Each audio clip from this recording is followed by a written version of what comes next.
Hi, it's Charlie from Pro One Racing, Short Block Charlie's. In this series today, what we're going to go through is we just received this head through UPS, and I've had it sent over to the cleaning department, and what they've done is they vapor blast this. One of the things we try to do is make the head look like brand new, as you can see here.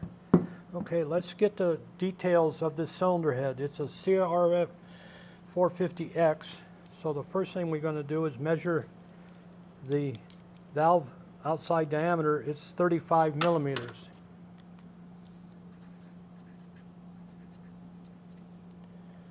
Then the next thing we do is we measure the stem. It's 550. I'm just rounding up.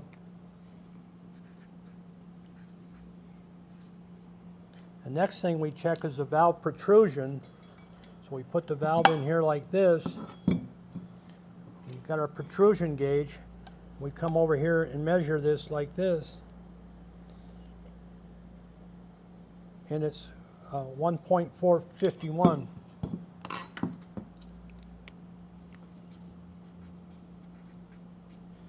This is in inches.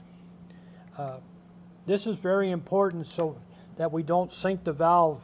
We've got about 10 thousandths to play with for the shims on this particular engine. Okay. Now the next thing we do is we want to measure the throat. So we zero our calipers out and we go like this. We measure this as 30.79.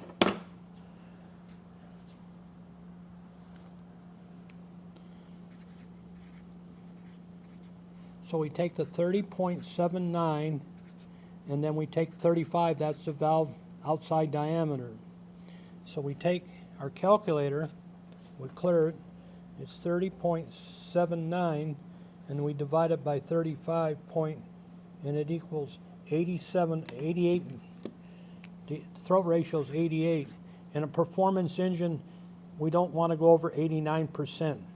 When I design a valve job for heads, I try to make the customer, realize a little bit more performance. So when we do cut the seats, we're going to try to attain that 89% throat ratio, which means we'll be doing some width things here. The next thing we want to do, there's a couple ways to check a valve, if a valve guide is loose. In some manuals, they'll have you put a dial indicator on here and wiggle this back and forth. As you can see, there's not much movement there. We have a new one machine here, so these are a straight pilot. They're not a tapered pilot. This one's 5 millimeters. It's got a nice fit to it. But what you should do is we go like this. We'll use one of these snap gauges. We'll go in here and we'll measure this. We'll go like this. It's about 17 and a half. And we'll take this and we'll go one. It's got 1.5 thousandths clearance, that's what the manual wants on this. So it's 1.5 thou clearance. And if it was over 1.5 thou, we would have to remove the valve guides. And we'll be doing that in another video here in the near future. Thank you.